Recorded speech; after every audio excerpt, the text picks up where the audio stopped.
Welcome back to another rendition of Floral Foolishness. After 2 weeks off, we've got sports. Oh, yeah, we're finally recovered from the bent of being here. Oh, I don't think I'll ever be recovered from that, but at least on our way, and that's what matters. Yeah, we're not recovered. We're just like gonna try and limp through this show. But we're glad you joined us on Floral Foolishness, the worldwide leader in dumbass sports news. A lot of different coverages, but women's basketball specifically, I said, yeah, yep. We haven't covered women's basket hoops in like 2 months, I think, but Well, then that's okay. neither have anybody else for the worldwide leader, so we're not behind the times. No. Unfortunately, yeah, he's kind of right about that. So if it's your first time joining us on Floral Foolishness, this is one of our more traditional episodes. We're going to talk about a lot of weird topics in and out of the world of sports, no matter how Yep. unbelievable or ridiculous they are.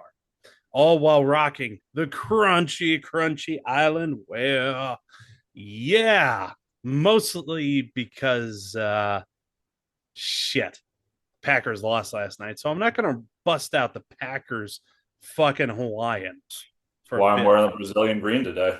Let's go. Yeah, fucking Eagles fan over here. I never knew that until now. Jesus Christ. I'm just, they couldn't go out in green, so I figured I'd do it for them. Yeah.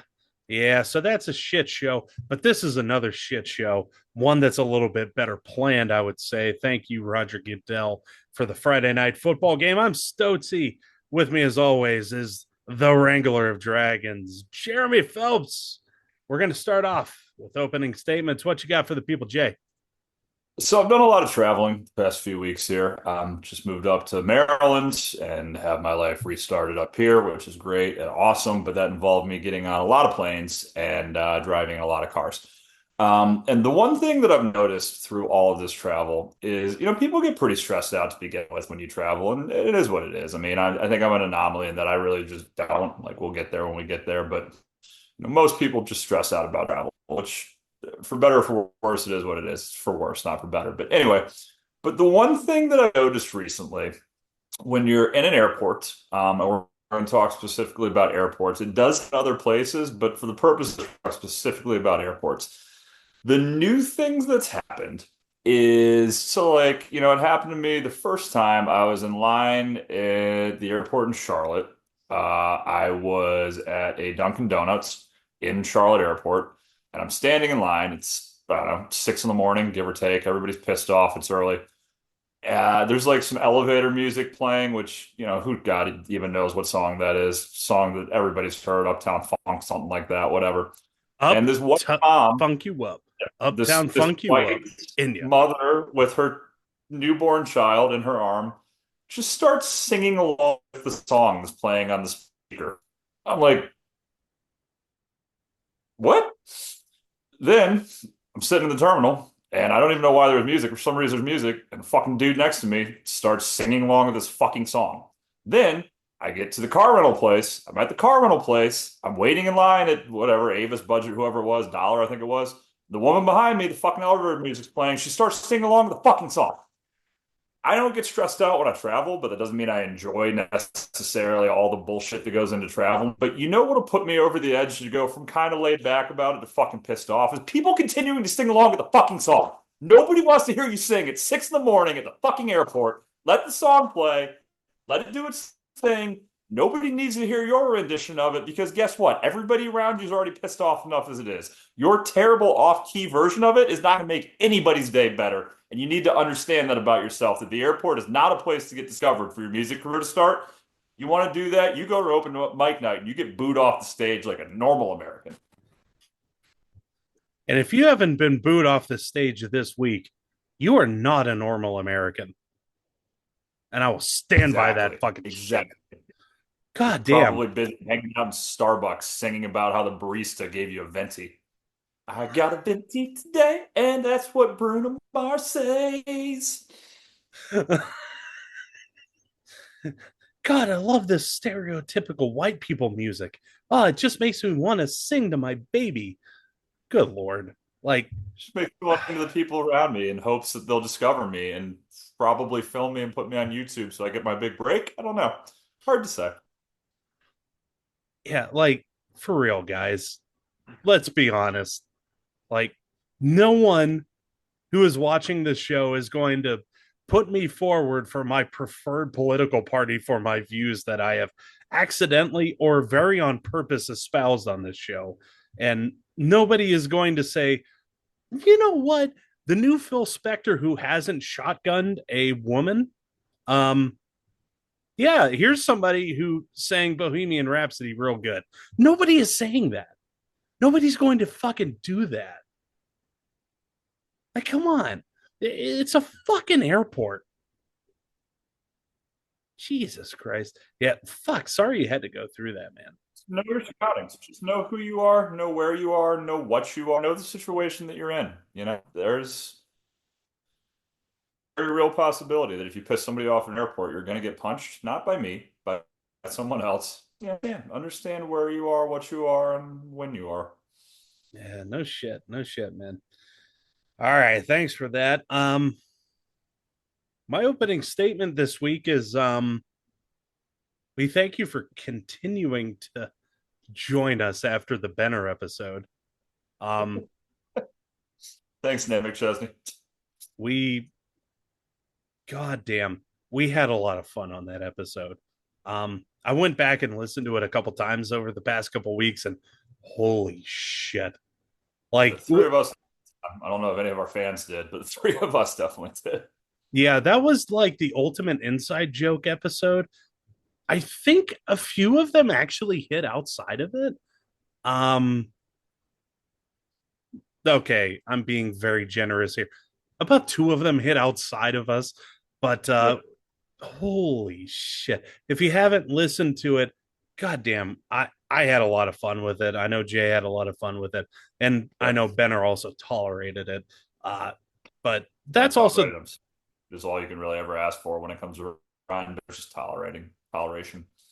yeah, God, he's a funny fucking guy. Um, so yeah. This week we're gonna have another vagrant on, one Mr. Tony. We keep trying to set it up too because I think he's gonna be really good on this show, and I can't wait for him to join us. I like he's probably our version of Plastered's Nana, which means he listens every week and is like, yeah, good Yeah. stuff. Here's some notes.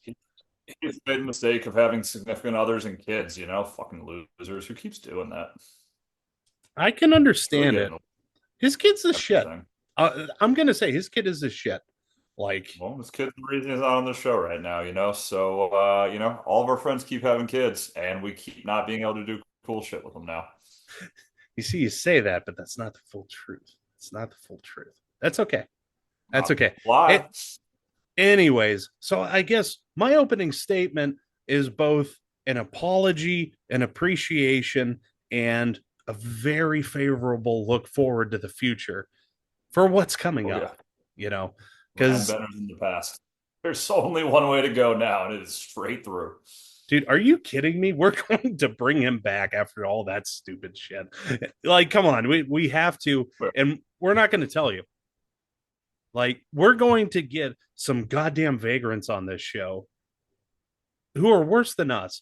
And let's be honest, we haven't got there yet. Like, Benner is, he's fucking good, but we're going to get some real fucking vagrants on here. Give you guys a real fucking show. Not that we haven't so far, but anyways. So I guess my opening statement is let's wax poetic about how far we've come thus far.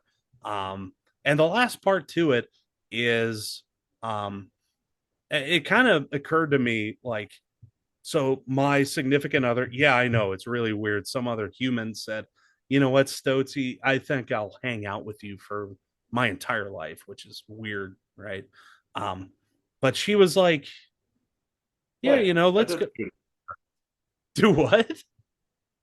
I did that too, to be fair, maybe in a slightly different way than her, but she's not the only one that said she'll hang out with you her entire life. Yeah, I know it. So I've got two. I am just fucking rich with good people. which is awesome. Um, but so today we went out and just, I'm going to be honest, we got a little bit pissed, you know. We got fucking drunk as shit. It was awesome.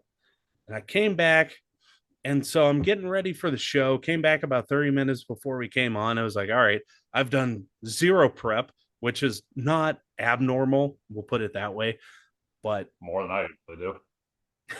so The episode where we named horses is the most preparation I've ever put into any show we've done, and any of the three shows that we've done, four shows we've done together. Because we've now done Foxborough Bcast together too. yeah, God, we got to throw them in too. Well, and I got to throw in Big Zo and El Cabra because God, I love those guys. I love those guys. I got Yep. people to talk Formula One with there. But anyway, so I'm getting ready for this show and hanging out in the bathroom and, like you do weirdly, and messing around with my hair. And I'm like, God, I got to pull it back into a ponytail.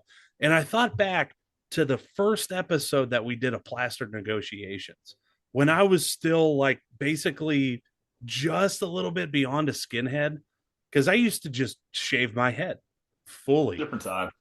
Different Yeah. times. And so I'm I just didn't have like, this sick thing going either. So dude, you had a beard multiple times throughout our podcasting career before we found the magic shake. So, maybe you're right. It might have been even longer than this. Never mind. I'm a fucking pussy now. but in a couple weeks, it's just going to be like there, and you're going to be like, "Yep, I ate that mountain that you tried to throw that football over, pussy," and that's going to be it. That's going to be it. But That's yeah, the dream. That's the dream. but yeah. So I was just thinking back, like, man, there's been some good times. There's been some really fucking weird times and honestly bad times on some of these shows. But the whole way through, I was just growing out the hair and, looking back, legacy type, no, not even legacy type things, but just how far we've come type things. It's been a lot of fun. So if you stuck with Uh, us from the beginning, thank you. If you've been with us even part of the way through or when Floral started, man, y'all are awesome. And if you just stumbled upon this podcast and had no idea what the fuck I'm talking about, we love you too. if you haven't turned it off in the first 5 minutes, then yeah. Yeah, they might have. So we probably should actually get into the content of this fine episode that Jay put together for you folks. So we have to start with a real age old question. I'm going to take a drink before this one. Mm, already am. Oh boy, all the vodkas. Ooh, all the vodka. Let's go. Let's go, honey. Palmies on the floor. So A let's get lot of orange, not that much palmy, all the vodka. all right. Let's get serious. Let's get serious, viewer.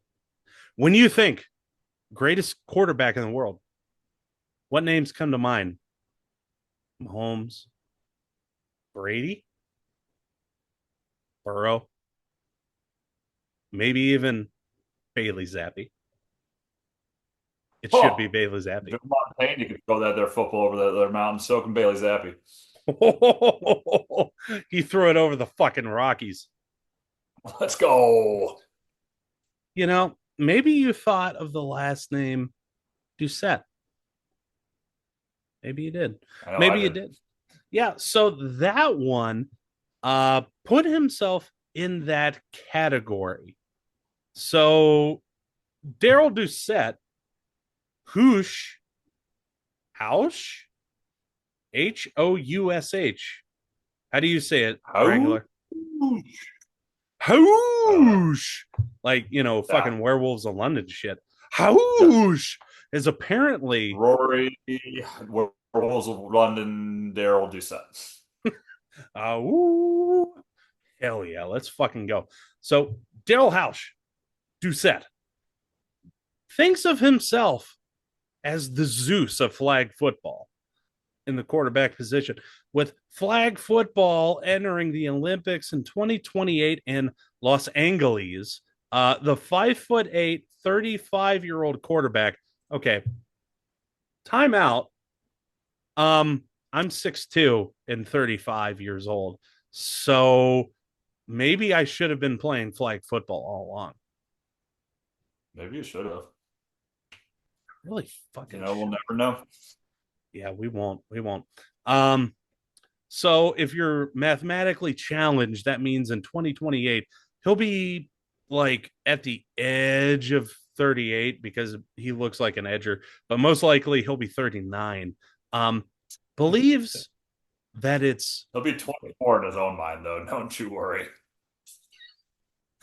yeah, he wears the Garmin watch like I do, and his says your athletic age is 21. And he's like, yeah, baby. Yeah, we going to the club. And he's like showing the Yeah, fucking right. bouncer his ID. My club age is 19. He still shows the ID and he's like, I'm underage and I'm going in this club. And the bouncer's like, I am 10 years younger than you, sir. Bounce was like, dude, you're fucking 35. What are you doing? I remember the first time I was 35. Yeah. That's unfortunate because I Oh, yeah. do.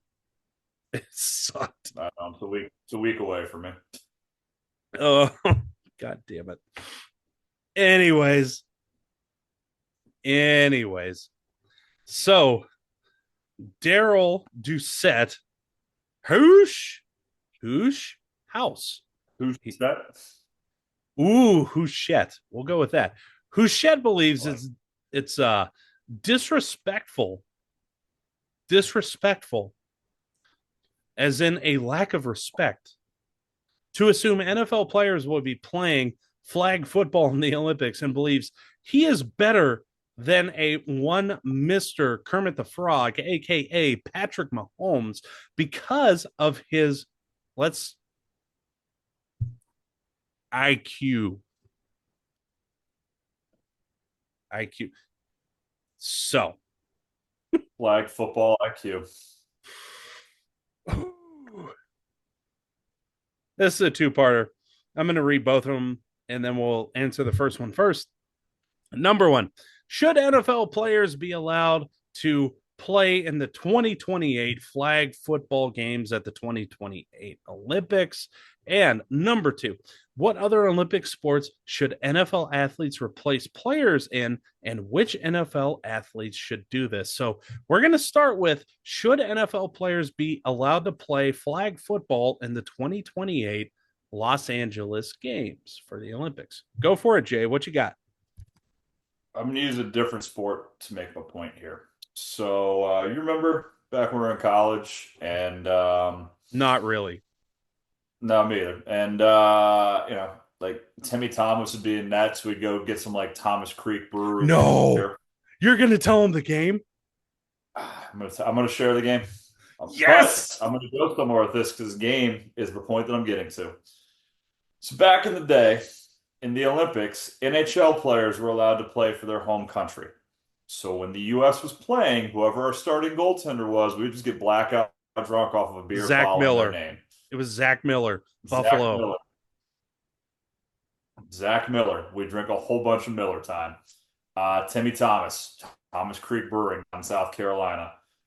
Jonathan Quick and Jimmy Howard went in, and it was hard to find beer for either of them, but we did. We fucking did it because when you're 21 and have something to do involving drinking, you figure it out.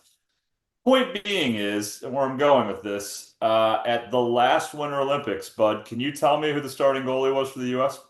No. Neither can I because I didn't fucking watch it. The reason I didn't watch it is because it wasn't NHL players in the Olympics. If you want to get publicity for this sport, and let's be honest, tackle football is never going to be an Olympic game.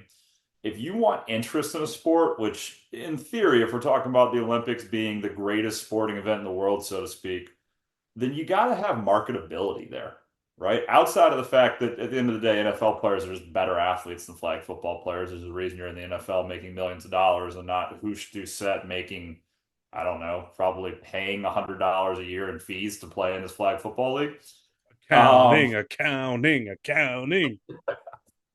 Point being is, we've lost so much in the Olympics from taking NHL players out of the game. Watching the U.S. men's national team play this year, it wasn't the U.S. men's national team on the men's side because they don't allow that through FIFA. Mbappe not being able to play for France, his home country, like we've talked about, it's just lacking something. I didn't watch the finals. I would have watched the finals had it been like I watched the Gold Cup finals, despite the fact the U.S. wasn't in it, because Messi was playing and it was a great game. You're just losing so much by taking the best players in that sport out of the game and say what you want about, well, they're not flag football players. It's not the same. It's disrespectful. No.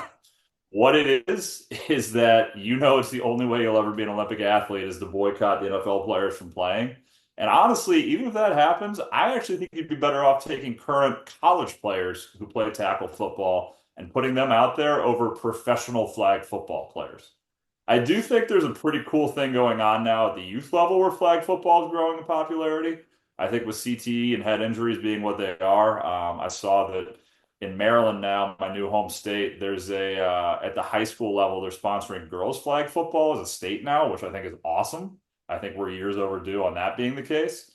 But it just goes down to me that at the end of the day, if we really truly want football to be part of what should be the greatest sporting event in the world, you have to let NFL players play. And I'm not going to say that there's any dominance outside of the US with allowing NFL players to play in flag football, but it's a majority. It's a super majority too. Um, like America Samoa could compete under their own flag in that one event and give us a hell of a fucking run. Yeah. Um, so I'm with you on this. 100% truly believe that NFL players should be allowed to compete in the Olympics. I also think that the best of the best should compete. Look, these summer games were not all that they could have been, right?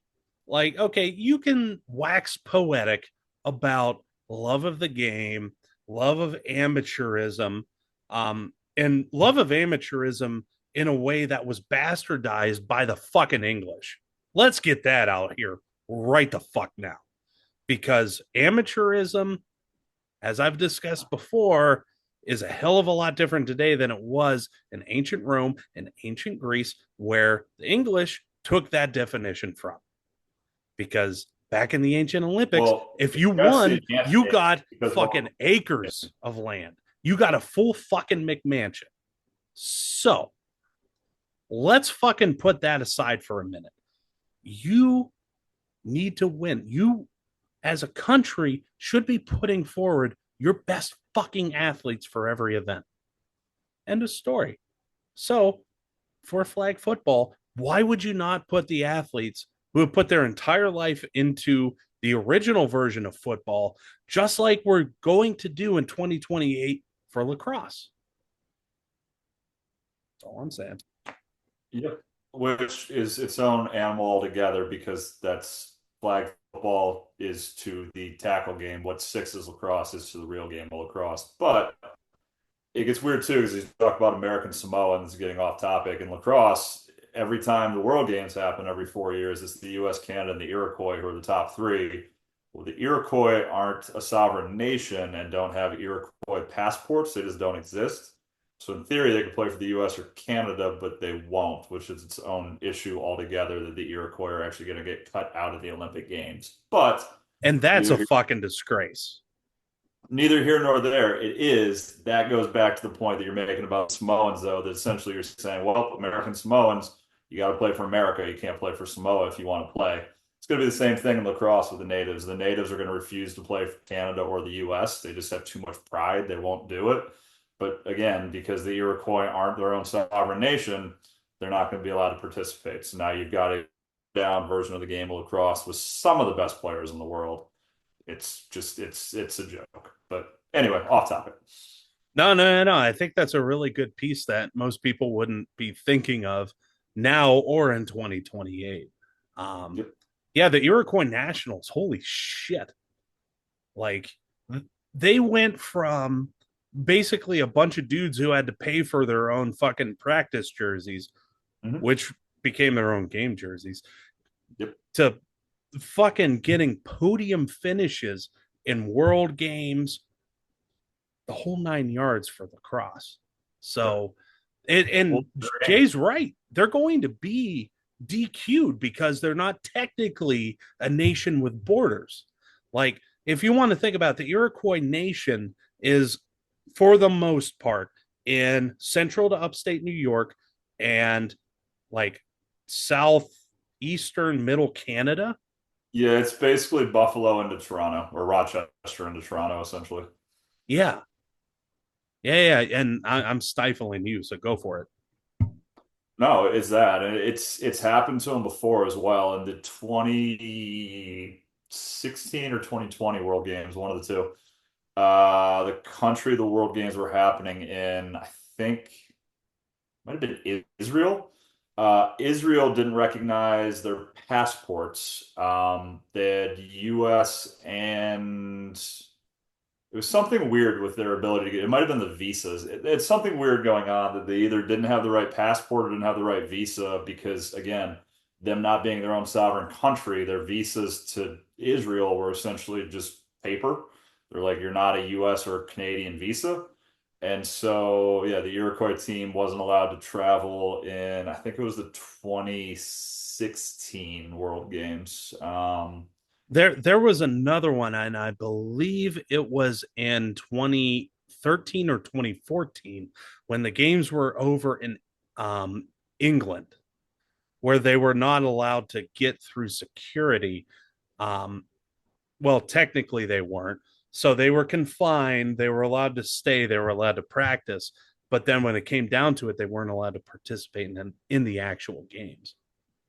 Yeah, it's murky water that across the board. I mean, you're talking about obviously a group that's been oppressed for hundreds of years now, but it's unfortunate that we haven't gotten to a point with the people who literally created the game that we haven't been able to figure out a way to keep it inclusive for them wherever we travel. And I mean, I guess the nice thing in theory for them with the Olympics in 28 is that it's in LA, so they don't have to deal with issues of crossing borders. But again, to your point, as of right now, the IOC is not going to recognize them as their own sovereign nation. So unless anything changes in that regard between now and 28, the fact that they can travel to Los Angeles isn't really going to make any kind of a difference for them. Yeah, it's not. It's not. They're not going to be allowed to play, and it's going to be a shame because they would bring home a gold medal in that event. And we're talking about a Yeah. nation that has what, across that whole span, maybe 70,000 people, maybe. Yeah, 100K at the most, if that. Probably not even that big of a number. I mean, the Iroquois Nation is a lot of different tribes. So Six Nations is in Canada. It's right in Toronto. It's right on the border.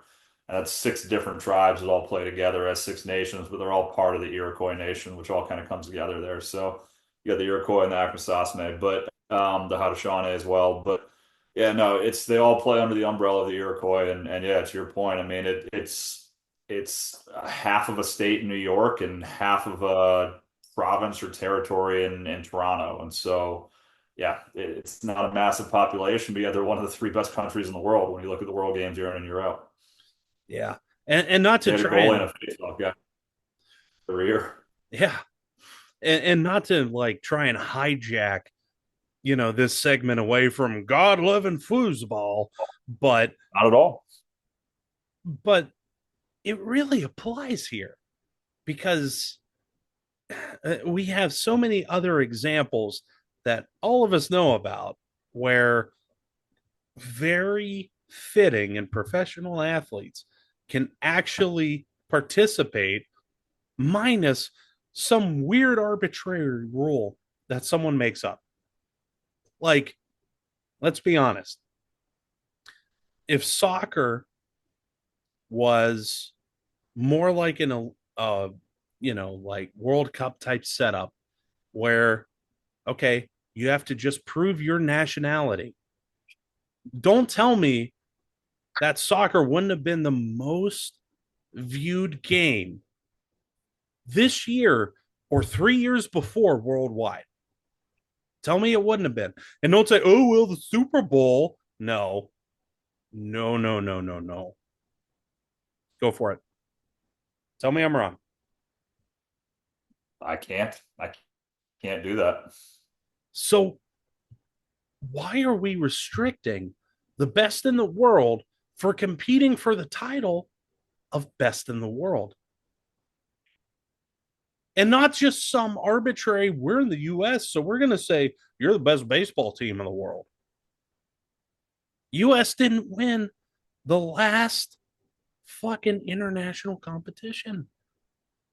Yep. So why are we restricting this? Well, I mean, again, it goes to the greater matter anyway. Do you really care about the Olympics? And that's its own topic altogether. I think we've discussed that a little bit in passing, but the whole reason lacrosse is getting added to the Olympics, and I would assume the whole reason the flag football is getting added to the Olympics, from lacrosse perspective, U.S. lacrosse came out and basically said, well, if we get in the Olympics, we'll gain popularity. No, you fucking won't. It's a bastardized version of the game. Anybody who doesn't already watch it's not going to like randomly flip onto lacrosse in the Olympics 4 years from now in 28 and be like, "Whoa, I've never known about this sport before. This is amazing." And I think with flag football, it's kind of the same thing. It's like you're not gaining popularity. Either you're a football fan or you're not. Putting flag football in there's not going to gain any popularity for your sport. So if that's the case, then why are we really even doing it? Why are we adding these games to the Olympics in such a bastardized way? And I think in the case of both of them, it's so bastardized that it's not even the game at its core, which I have an issue with altogether. And so I understand that in one regard, I guess there's a great point of it of just being able to say that, hey, the sport's being recognized as an Olympic sport. But at the same time, I mean, I don't know. I look at it from the perspective of like the NCAA year in and year out will have like preliminary members essentially for sports. So like for the past few years, like women's wrestling was like preliminarily an NCAA sport until it finally became like an official NCAA sport. So with the Olympics, why can't we do like preliminary Olympic events that like we're trying to figure out how it works? We're trying to figure out should they be recognized? And like you don't even have to do it in the perspective of the Olympics hosting it per se. So like I guess where I'm going with this kind of a weird out there idea, but like Federation of World Lacrosse or FIL, Federation International Lacrosse, whatever, does the World Games Federation every International Lacrosse. It's probably exactly. French. Oh, so they do it every 4 years. I think they did it in 22, 23.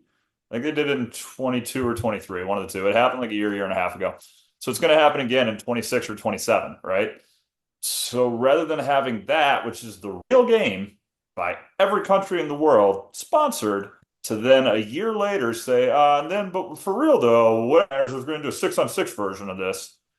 Why not just tie in the two together and say, hey, what we're already doing the FIL, the World Championships, let's just push them back a year. We're going to host them exactly how we do them already. And we're going to recognize that as preliminary Olympic sports. When you win the gold for the FIL, you're winning an Olympic gold medal, even though it's not officially an Olympic sport. Why are we trying to reinvent the wheel? I guess is all I'm saying. Yeah. And if they're so uptight about giving out medals, then just put like placements on it, right? Yep.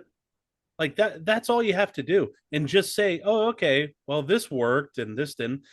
It's not like you have a streaming service at your disposal, Mm-hmm. Peacock. You don't Hmm. have that. Hmm. Oh, wait, maybe you fucking do. Hmm. Hmm. Very, very fucking weird. So we've beat that topic to death, but we're going to go on to the second part of it because Yep. we are definitely on the same page with this. What other Olympic sports should NFL athletes replace players in, and which NFL athletes should do this summer and winter games? Go for it. I got a lot of ideas for offensive linemen, but I'll start with one and we can bounce it back and forth if you want. I'm gonna go with the high dive for offensive linemen. And instead of how clean, like high dives, like how clean do you enter? Is there no splash? I'm going the opposite route. It's how big of a splash can you create? And the biggest splash and the worst dive wins.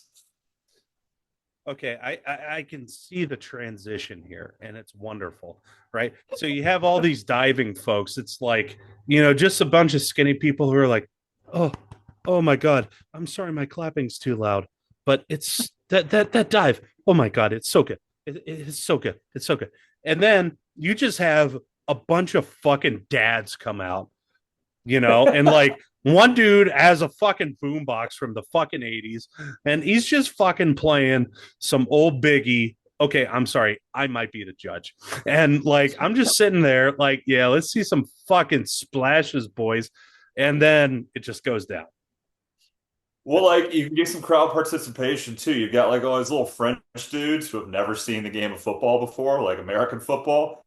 They're sitting in the front row. They don't even know it's a splash zone, and they're like, "Oh, this does not look like a diver." And the next thing you know, they just get drenched by like the first belly flop that comes down. They're, "Oh, that was a terrible dive. Why is he getting a 9.2? This makes no sense for this game." All the judges just stand up and are like, oh shit, that motherfucker, is he getting up? He got up. He got up. Oh yeah. Jim Appel wet. Let's fucking go. I love it. Fucking belly flop right there. Let's do it. Let's fucking do it. So I was thinking the same way for this segment, in that there needs to be offense alignment, but for the winter games. All right. And I think I they're going like to it. be really good for this one event in particular. You give them the right footwear, it works. If you saw the game in Brazil the other night, you know it doesn't work without good footing. The event I'm talking about is bobsled.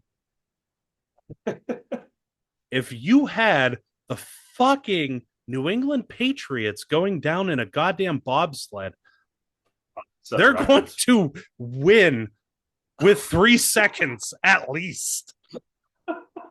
They're setting records. The okay, maybe not the Patriots. Okay, I know a lot of you guys hate them. I'm coming around to them, which is weird. It's a Down whole for you, identity Nana. crisis. Yeah, there you go, Nato. Cheers to you. Um, but let's take someone else. Mount Cody is the fucking Oh, captain. he doesn't have a lot going on these days. Probably just reading books and spelling. He can do neither, but I think he could lead a goddamn bobsled team down a fucking ice hill pretty goddamn quick. If you're just like, run and then jump in this motherfucker, he'd do it head first. And guess what? It probably get this whole new way of doing bobsled. It's it. All right. I'm gonna stick on, and actually Mount Cody's a great example. I'm gonna stay with the offensive lineman for my next one here. I'm going to modify a sport slightly, and actually, you can take your pick of sports because multiple of them work together. But we're going to do either a skeet shoot or like I think like what's the one in the winter where you start on skis and you shoot shit? Is that the decathlon or like the decathlon? Whatever the one is in the winter where you like ski and then you shoot stuff. And you're going to use NFL players for this. I just I'm want going to to use clarify. NFL linemen because there's a second here to this we're adding on. So. In this event, instead of shooting like clay ducks, we're going to have them shoot real animals. We're going to put them out there in nature and have them actually go hunt. And then they have to eat whatever they kill. And the way you win this event is by consuming the most wild game meat. So you partly have to be really good at hunting. You also have to be the biggest lineman with the biggest appetite. Because if you take on a 10-point buck and you only eat 10 pounds of that, guess what? Cody over here, who killed 9 deer, up to 300 pounds of deer meat, he just beat you. So, yep, it's a two-parter, and it is the greatest game ever invented. Holy shit. Yeah, that's a good one. That's a good one. So I'm gonna go with the very obvious one. But I'm gonna announce the team first, right? Okay. So basically you have three people. It's gonna be captained by a one retired Ryan Fitzpatrick. Um, I believe Pat McAfee is also on this team. And then I'm also going to throw in the wild card because I want to win, and that's Michael Vick. All right. So this event, you may know it fondly as Canadian bowling. It's fucking curling. Tell me you You can got to find a carry better on the team. Mark Bolger on that team because they're actually on a curling team right now trying to qualify for the Olympics. Now, fuck them. Yeah, they're trying to qualify. That's the key words there. They're trying to qualify. My team could go out onto the ice and be like, oh, I know this sport. And Fitzmagic just fucking launches a fucking stone behind his back. And it's just like, oh man, bullseye. What are you gonna fucking do? What are you gonna do?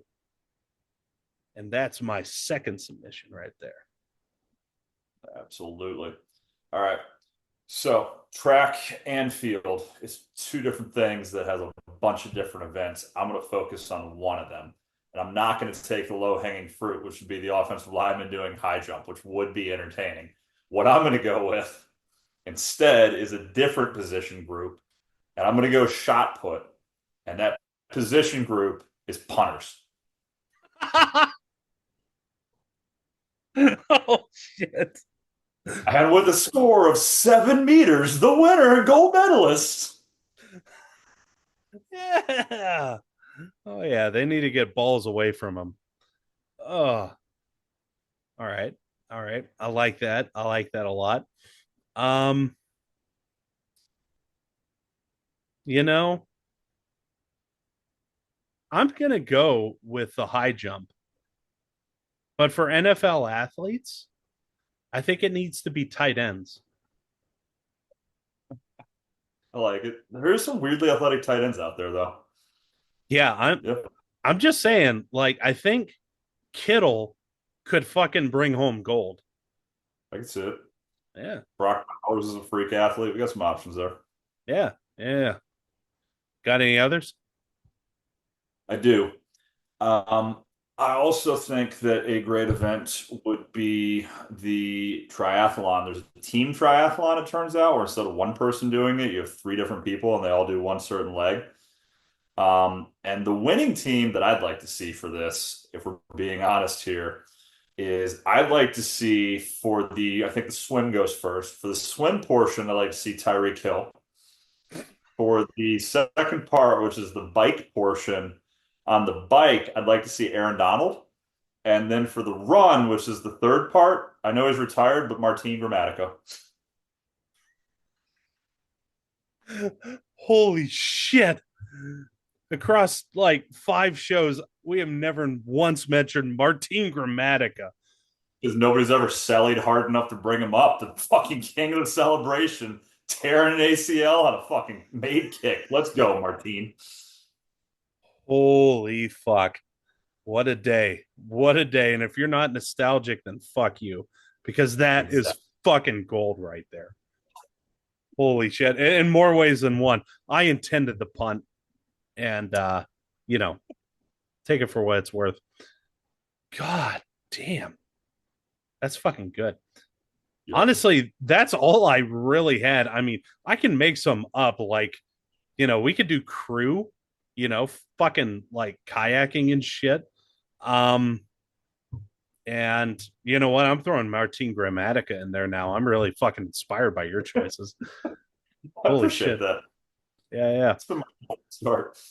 Yeah, yeah. But in all seriousness, it's got to be like the fastest motherfuckers in the league. But you know what? I'm going to throw out one that you guys probably aren't even thinking of for the most part. Dylan Laube, the third down back for the Oakland Raiders rookie. He came from the school I'm teaching at now. I think he's going to fucking command that shit because that's a kid that'll do whatever you fucking want. Um, Oh, yeah. I also think Debo Samuel, like, I think he's just going to do it for no other reason than he's fucking good. Um, Yep. yeah, yeah. Why the fuck not? Um, and then, oh god damn it. And because his leg got injured, like shit, he's got nothing better to do. Jordan Love, there it is. Why not? Thanks, Brazil. Yep. Yeah. I have one last one for offensive linemen, and I think it's probably outside of the belly flop, maybe the greatest of them all. I want my offensive linemen to be competing in the velodrome, which, if you've never seen it, is competitive speed cycling, basically. But it's essentially a giant circle, but it's like at like almost like a 90 angle. Because the thought is, if you bike it fast enough, you won't fall down. So it's just going to be a constant battle of, is it important enough for me to try to pass the guy in front of me, or just keep enough stamina so I don't fall fucking sideways in this velodrome thing? And I think if we throw like 8 offensive linemen, it doesn't even matter which ones in there. Just the humor of a fat guy on a little bike would be funny by itself. But on top of that, just trying to see them not fucking slide down the velodrome would be just added humor all its own. So I think O-lineman for the velodrome is my trump card as far as Olympic sports go when it comes to NFL players. And at this point, we are going to end that segment at that because it Oh, ain't getting any fucking better. Holy shit. I did not think I was going to hear Velodrome. And then, oh my God. Oh my God. and Martin Dramatica in the same segment. Holy shit. But one thing, if you've ever watched this show that you should be expecting is a bit of a poetry slam. Getting ready now. It's going to be great. It's going to be fucking great. All right. So while Jeremy finds his poet for the week, um, I have a poem from Little Yachty and Ian, and Ian is not capitalized. Yeah. Yeah, and it's called "Hate Me." I don't know why I should hate you. Here it is. Shouldn't be drinking on lean. I'm already half dead. Give a fuck. I'm gangsta. I'm thugging. I'm thunking. Fart, fart. I think that's how you say it. Yeah. Grow up, bad word. Huh? Yeah. Huh? Come on. Us. Huh? Huh? Yeah. Yeah. Come on. Huh? Oh. Wedding cake in my blunt with no bride yet. If I face me another, I'll die here. I'm just praying I make it till Friday. Either way, I'm going to die with my pride. Fell in love with a Coolian. What the hell is that? Or, oh, I'm sorry, I said it wrong. Coolinen. Probably also said it wrong there. What the fuck is that? Parked out front. Bitch, wait till you see the garage. I done made a promise. I'll fight back once. This time, I'm going to leave it to God. Oh, God. I ain't about to nothing once. When it's game time, jump in clutch. First thing in the morning, blood. That's not a way to start the morning. First thing in the morning, I jump off the porch and head straight to the Porsche. Get to driving like somebody chasing. Chasing, chasing, chasing. Rocket because I couldn't afford it. My pocket's enormous. Every time that I walk, I'm chafing. Oh, Ouch. Jesus. Stop walking. Yeah, like, holy shit. Why Like, do we need to announce that to the world? I feel like it's an issue you just kind of let slide. yeah, that's really bad. Yeah, okay, so a few more lines. You don't know how to ball, you lazy. You don't know how to walk. You're chafing. Jesus Christ. All right. You ignoring my calls, shit crazy. We need to come up with a song by this guy and Ian called Gold Bond. This that gold bond, extra strength. Ain't nobody chafing, chafing, chafing, chafing. You can walk all the way down the street. You can walk to the Walgreens. Tell them we made it. Okay, so that's our combined and my submission for the Nardo Wick Poetry Slam this week. Yeah, I'd like to preface mine. So I was thinking about it this week and I was like, man, the viewers probably think that we hate rap music. We don't hate rap music. In fact, we actually appreciate old school rap music. We just think new rap music is really fucking stupid. Biggie is always over my shoulder for a fucking reason. Yeah. Old school rap. I fucking love Biggie. The point of this segment is that rap has gotten really fucking stupid. And that's exemplified by the fact that the name of the song I'm about to recite is called Blick Blick. So, Blick Blick is by Coi Leray and Nicki Minaj. And it goes, let's see. All these diamonds, different color, color, color. I Blick, done blick. up these commas, commas, commas. Blick, blick. The cookie like a nutter, butter, butter. Island ting, she a Bahama mama, mama. Do whatever for a dollar, dollar, dollar. Gucci snake up on my collar, collar, collar. Fuck that bad word. Never gave that boy my number. And then it goes to the chorus, which is, push it, click, click, let's get it. Yeah, pop up on the op and watch it blick, blick. Then watch it blick. and it goes back to that. And then we go into the second verse, which is Nikki, and it goes, Ayo, hoes ain't fucking with my Barbie. Tay did my pink bob, Marley. Brr. I got a whole army, ask Charlie. Pull up with a killer, he's the Joker, I'm Harley. Brr. Wrist on chunky Barbie, Barbie. Me, Onika Tanya, Tanya. All these PR stunts, but bitch, you ain't Puerto Rican, Kenya. Fresh do, guess who? Drip need a wetsuit. One and the two, give a fuck about the next few. Step one, cross me, there won't be a bitch to step two. Come through with some bitches, that's bad, they gon' step two. Every bad word trying to pop ain't the next woo. Don't run up in my DM, RIP to X2. X2, ooh. Texting with Jeff Bezos, about to cop new Dracos. Ops in on the block, we about to spin it like tornadoes. Naders. I'm about to put some Louis seats inside my Lambo. You know you bad when you can pose from any angle. And that is click, click. Poetry at its finest right there. Telling you. Yeah. And I second everything that Wrangler said before that. Like, we're really making fun of rap music nowadays. Pretty much anything after, I don't know, like 2015. Yeah. Yeah, that's a good arbitrary start date. Um, so yeah, thanks for that. Nardo Wick unofficially loves that submission. Jay, I gotta step aside for a second, but bring us into the next segment for the folks, will you? Absolutely. And then lead into it.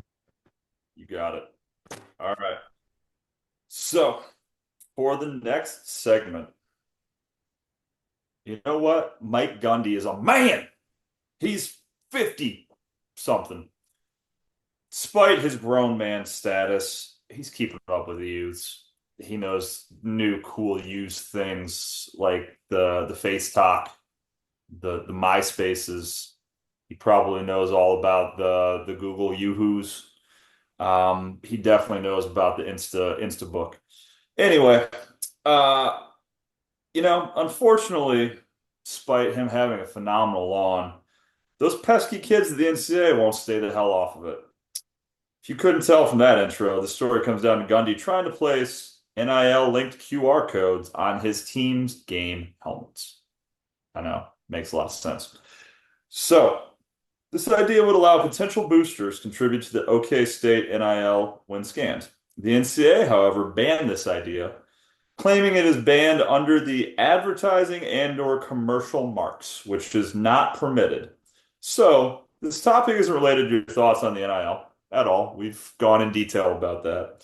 Instead, it's to this particular idea of linking an NIL barcode to or QR code to a player's helmet to try to get NIL money for the program.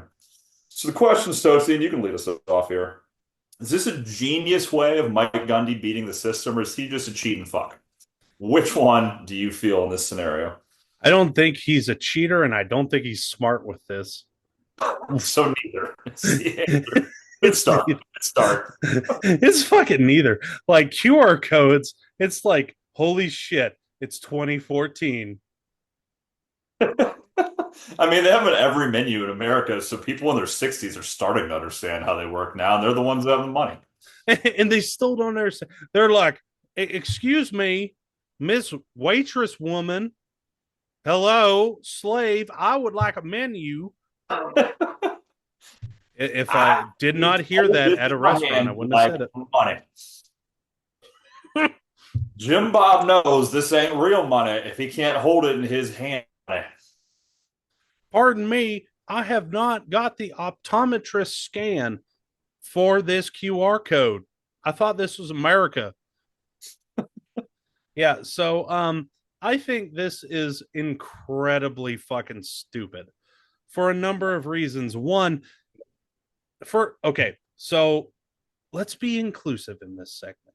I'm sorry, I came on strong mostly because I remember all the times that I had to help a lot of folks, not from my generation, you can guess which one it is, to understand how QR codes work. Okay. So let's take a step back. Yeah, Gen Z. Yeah, they have no idea. Um, let's take a step back. Okay. If you want to actually make a QR code work, you open up, you don't, okay, maybe this might be a good PSA. Do not download a QSR reader. Don't do that. That's step number one. I guess we should try and help on this show, right? Don't do Oh, that. for civic duty. Yeah. So any QR code reader, no, that's fucking spam. You can do it from your fucking camera. Okay. So that's step one. You open up your fucking camera feature. Step number two, you zoom in on the QR code. Step number three, you hold it steady. Eventually, the QR code is going to say, this means this website. And then you just click it. And off you fucking go. Okay. So I think I know where Mike Gundy was trying to go with this, in that, oh, people will see us do good plays and give us money, which, okay, might have been the way things used to be, right? But not every booster or NIL dealer owns a car dealership. And on top of that, now you have a lot of people who can't hold a camera steady, or a phone steady, I should say, with the camera feature, trying to zoom in on a little QR code to scan it. So honestly, I think it's not going to work from an operation standpoint. Um, unless, Gundy hangs up a couple of fucking helmets on the sidelines to where people can zoom in on their own and be like, oh, look, we can, fucking get it. No, I don't think he's doing that just yet. The intent is there. Hey, gave it a good effort, champ. But as you said before, you're a man, and as I said, now you're over 50. It's a different game now. What you got, champ? Yeah. At its core, I want to say it's genius because when I think about the idea of commercial branding on a jersey, in theory, the institution doesn't fall under that. And in theory, an NIL fund for the institution shouldn't be commercial branding. So at its core, I think it's kind of genius. But I agree with you in that I just don't think it's going to work. And obviously, it got shot down. But one of two things is going to happen. Either you're on the sidelines and close enough to scan a helmet, which if that's the case, you've already donated to the NIL fund. You don't need a QR code. You've Or, already broken NCAA rules. Let's be honest. or you're trying to scan a moving QR code zoomed out on a television in your 60s with a cell phone you probably don't know how to operate. That's five strikes. You're out. Or a flip phone, and not one of the new ones, but the ones we fucking grew up with. Yeah. Which probably then actually you might have to download a QSR. Um, so at its core, I think it's genius. I really do think in theory he found a way to beat the system. I just don't think he beat the system the right way. I just think that when we're talking about trying to cheat the system in that regard, I think you'd be better off literally just putting like, hey, go fund me slash OK State mullet boys or something like that. I think I think there's just easier ways to do it. Anybody who has enough money, they're going to donate to an NIL. Doesn't want to do it anonymously, and this is an anonymous way to do it. I just don't see it being successful. So I'm thinking back, like for lacrosse, we always had Yeah. bags that we would bring out to the fucking field. It had all of our pads and stuff. And like, if you were able to bring the bags to the sideline with the QR code on it, who's going to say that's a bad thing? Who's going to No, say it's that makes a lot illegal? of sense.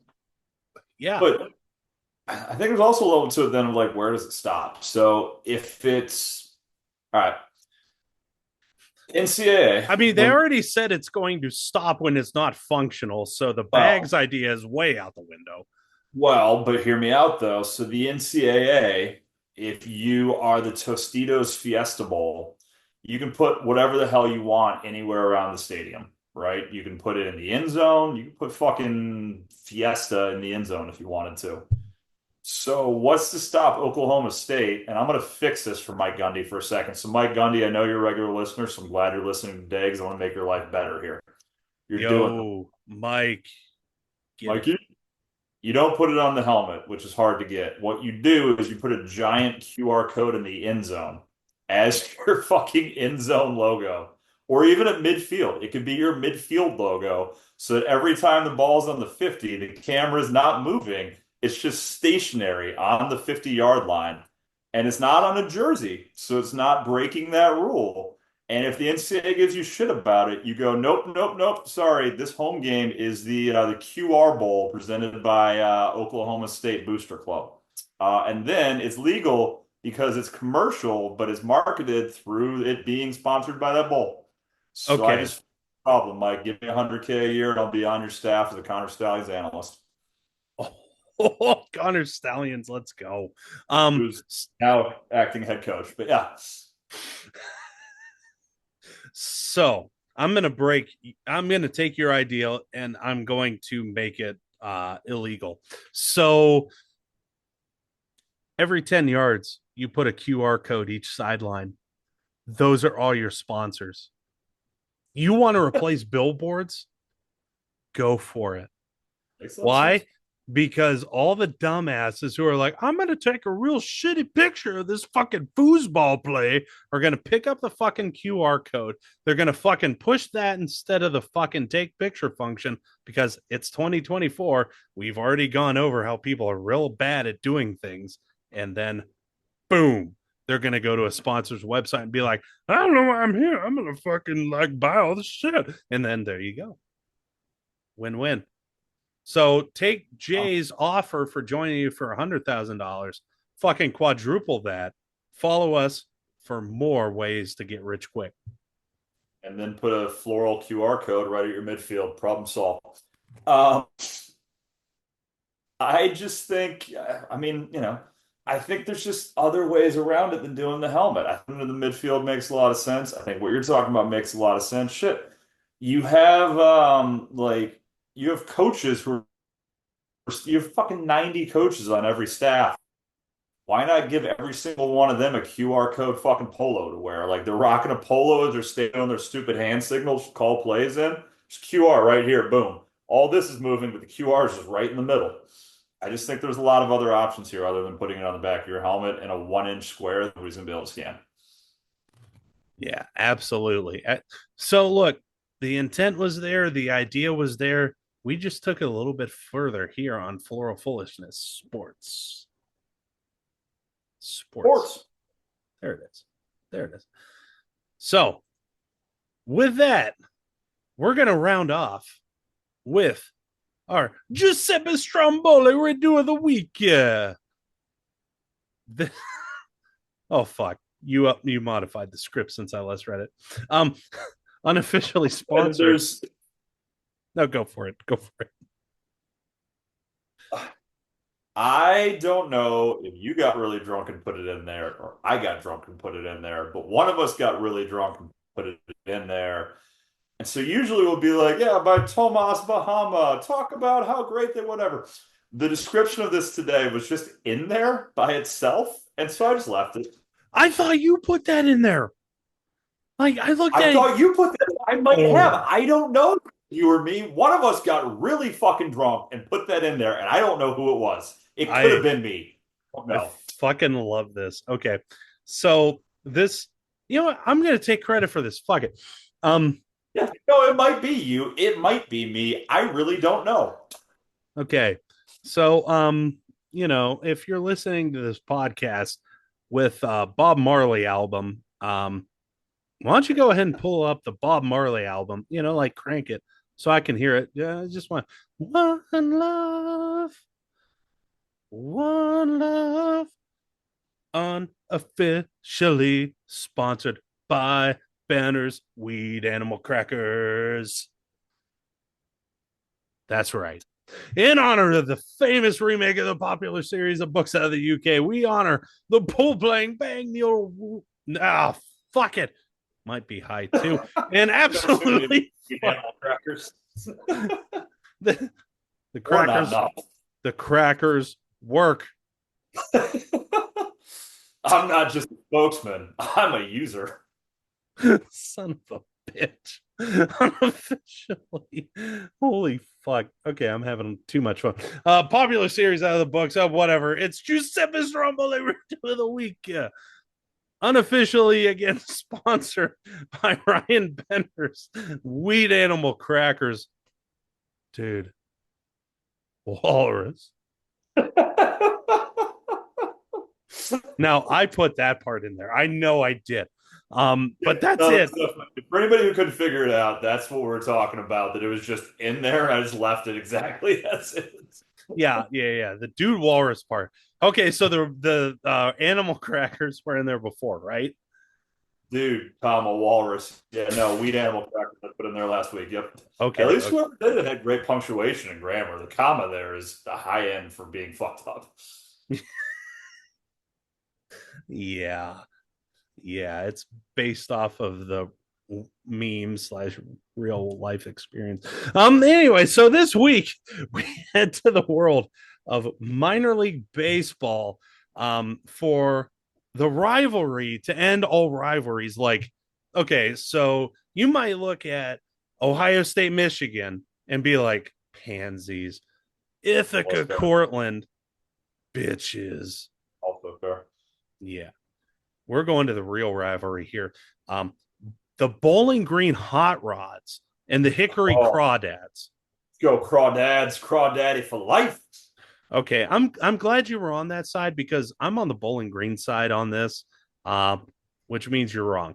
So, Well, anyways, no, it's been a great run that we've had it. Unfortunately, this is going to be what divides us and ends this show. this is You ain't the a crawdad, then fuck you. this is the Yoko Ono of floral foolishness. The, the hot rod crawdad debate of 2024. This is it. This is it. One of us is going to get shot outside of a shitty apartment complex in fucking Cortland, New York now, I guess. I don't know. In Anyway, Ohio, Hickory, North Carolina, there's a lot of options here where it could happen. in Ohio, it is very likely. So, anyways, um, so look, we know that you guys have a lot going on. So we understand you might have missed this juggernaut of a fucking competition. So we're going to sum it up for you.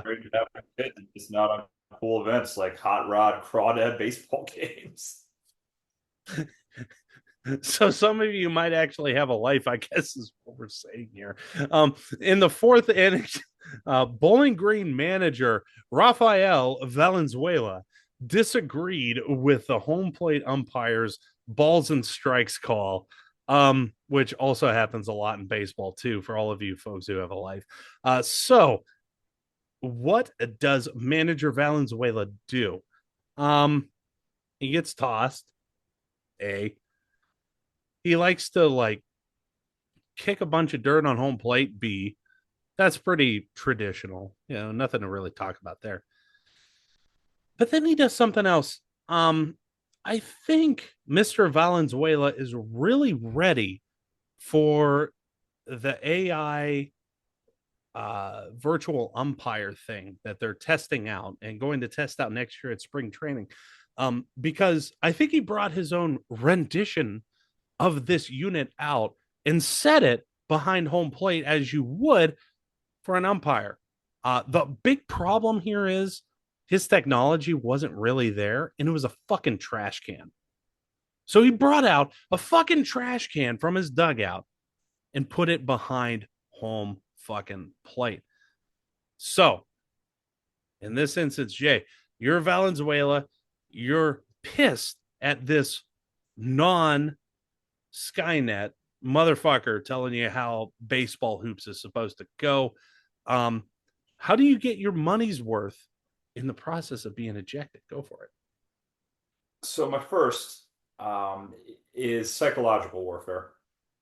And I know the question is, how do I do it while getting ejected? I might get ejected for this. I might not. Either way, I've won the day. I'm a firm believer in that base coaches are basically fucking irrelevant. They're essentially just, hey, pat you on the ass because you got to hit, good job.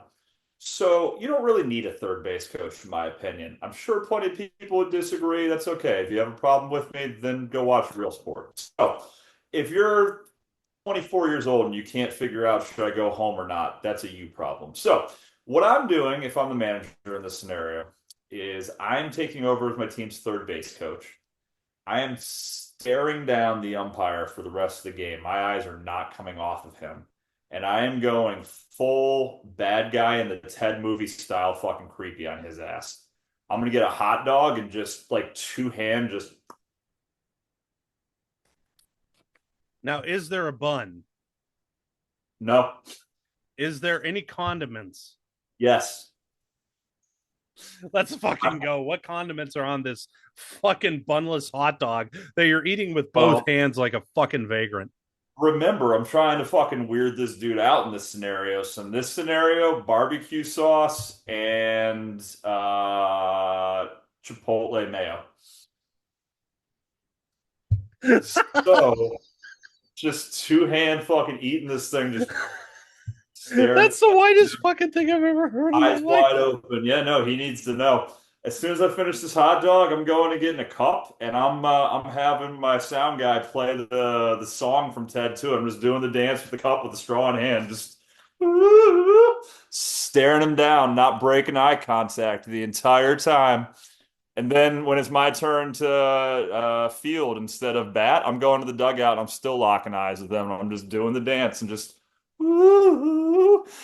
for nine. Well, this happened in the fourth. For five whole innings, I am not breaking eye contact with this man while continuing to do creepy things. At a certain point in time, I mean, I'm sure they probably have a mascot. This is the Hot Rods manager, so I assume their mascot's, I don't know, probably like Henry Ford.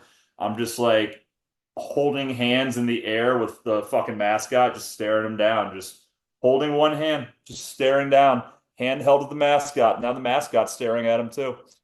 I'm winning the psychological warfare battle, and that's just what's happening. I was gonna say, okay, so I want to make one modification to your plan Yeah. for at least the first part of my submission. Um, you stay out on the base paths even after. Even when your team's fielding. Yeah. And you are no like even when they're switching up, you don't move and you're still staring at this motherfucker. And you have the bat boy come and bring you fucking eye drops. Put them in the whole 9 yards. And like, God, I could just see the fucking ESPN shot, but go for it. What you got? No, I think there's so many ways you can go to this. I mean, I just think you can just win that psychological warfare battle.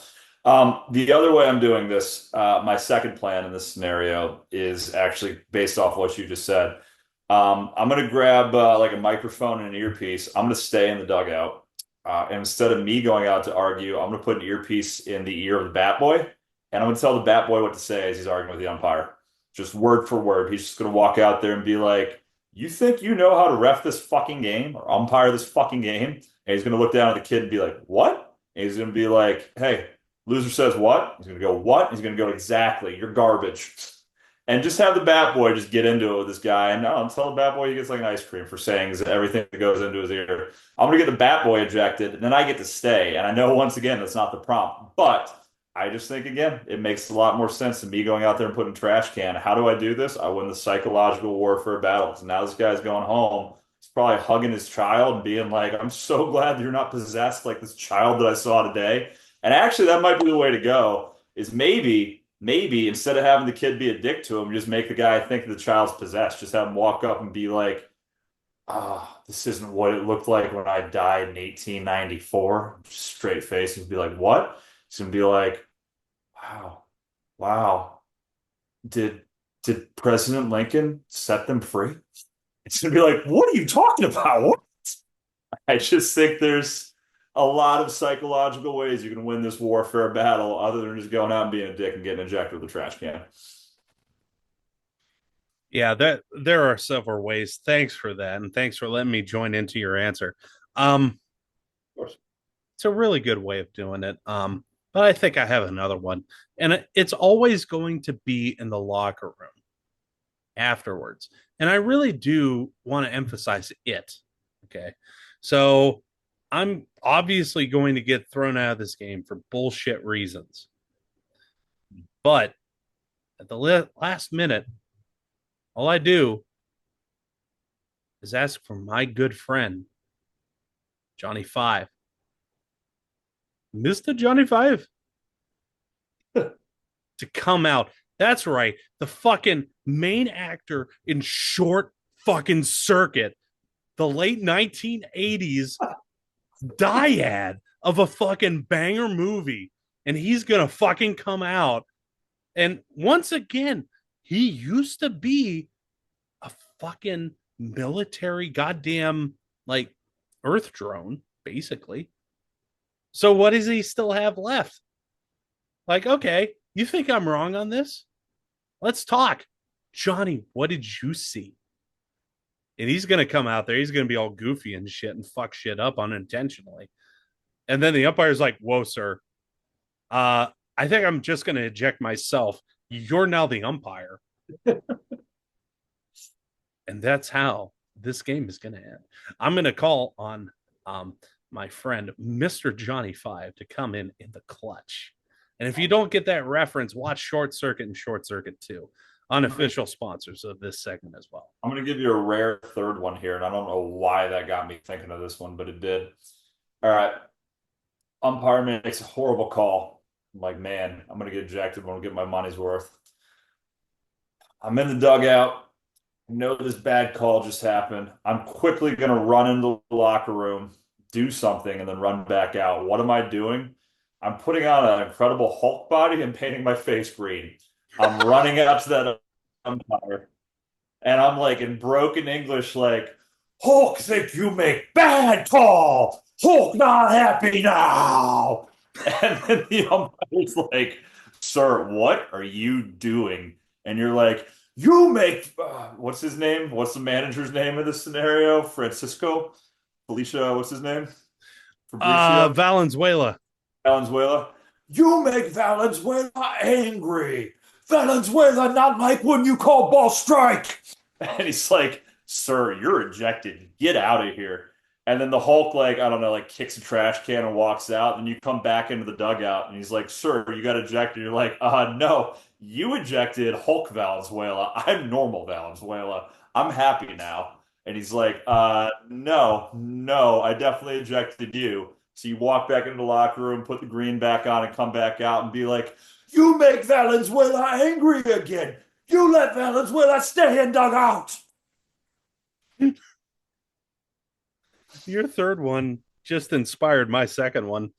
Let's go. So everything that Jay just said, except for it's Tom Hardy's Bane from The Dark Knight Rises. He comes out like, Mr. F, you have made my Master Valenzuela very mad. And then like the Venom thing comes out of the back of him like, is it my turn yet? I want to be goofy. And then Bane's just like, not yet, young man. Looks at the umpire. Just like, you shall not pass. And then he just fucking breaks his back. That's a Batman reference. And that's how you stay in the game because it's like, can't throw him out with a broken back, can you? Got him. Makes a lot of sense, yeah. Yep. Yeah, that's fucking it. That's fucking it. And that is how you run an episode of Floral Foolishness. Hulk Sports. Hulk Sports, indeed. Where it's always island time. We thank you for joining us. And we know you didn't have as much fun as we did, but goddamn, we had a lot of fun this time again. After a short hiatus, we thank you for joining us. As always, I'm Mike Stotes. That's the Dragon Wrangler, Jeremy Phelps. And as always, you stay tropical. Svenborg, Denmark.